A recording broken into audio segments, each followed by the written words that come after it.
दोस्तों, मैदे की काफ़ी सारी बीमारियां हैं, जिनमें से चंद एक इमराज मैं आपको बताता हूं जो कि बहुत ज़्यादा ख़तरनाक हैं। इनको अगर हम बर वक़्त इनकी ट्रीटमेंट ना करें तो ये लॉन्ग टर्म हो जाती हैं, तो मरीज़ काफ़ी तकलीफ़ महसूस करता है इन मर्ज़ से।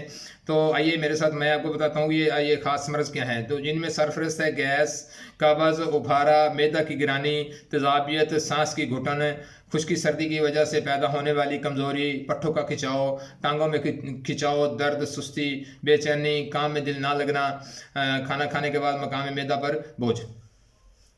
अस्सलाम वालेकुम, क्या हाल चाल हैं दोस्तों। मैं हूं डॉक्टर खालिद जैया। हेल्थ के हवाले से मुफीद मालूमात आप लोगों तक शेयर करता रहता हूं। दोस्तों, हेल्थ के हवाले से अगर किसी भाई को कोई मसला हो, कोई प्रॉब्लम हो, तो आप मुझसे रब्ता कर सकते हैं। भाई मैसेज इस्तेमाल कर सकते हैं, भाई व्हाट्सएप कर सकते हैं, भाई कॉल आप मुझ तक कॉन्टेक्ट कर सकते हैं। तो मैं आपको बताने लगा था कि ये मैदा की जो इमराज हैं काफ़ी सारी, कब्ज़, गैस, सुफारा, मैदा की गिरानी, इसका क्या हल है, इसके लिए क्या करें।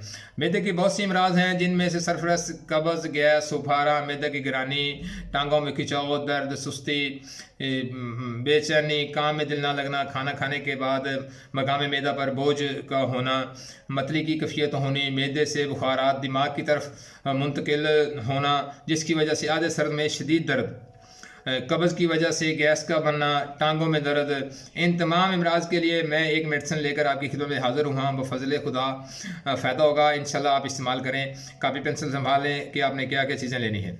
सबसे पहले आपने लेनी है सना मक्की साफ़ की हुई, ये आपने लेनी है 100 ग्राम। उसके बाद आपने सौंठ लेना है 50 ग्राम। उसके बाद अजवैन देसी 50 ग्राम, सुरख फूल 50 ग्राम। उसके बाद आपने लेना है फिलफिल स्याह, ये आपने लेनी है 20 ग्राम। उसके बाद आपने लेना है दानी इलायची खुर्द, ये आपने लेनी है 20 ग्राम। उसके बाद आपने मिश्री लेनी है 100 ग्राम। उसके बाद है काला नमक, ये आपने लेना है 10 ग्राम। तो इन चीज़ों का करना क्या है, इन चीज़ों को आपने ग्राइंड करके इन चीज़ों का सूप बना लेना है। आपने इस्तेमाल कैसे करना है, इस्तेमाल आपने इस तरह करना है कि 1 चम्मच चाय वाला रात को खाना खाने के 1 घंटा बाद आप पानी से इस्तेमाल करें। ये 10 दिन आप इस्तेमाल करें, इंशाल्लाह इस मेडिसिन के काफ़ी सारे रिज़ल्ट हैं, काफ़ी सारे लोगों ने इस्तेमाल किया है, तो इसके बहुत शानदार रिज़ल्ट हैं। आप इस्तेमाल करें, आपको मैदे की तमाम बीमारियों से निजात मिल जाएगी। दोस्तों, अपना ख्याल रखें, अपने प्यारों का ख्याल रखें, खुशियाँ बांटें, खुश रहें, अपनी नमाज़ों की फ़िक्र करें, अपनी नमाज़ों को 5 वक़्त पर अदा करें, सुख देने का सबब बने, दुख से बचें। मिलते हैं नेक्स्ट वीडियो के साथ। वीडियो को देखने का बहुत शुक्रिया। तब तक अल्लाह हाफ़िज़।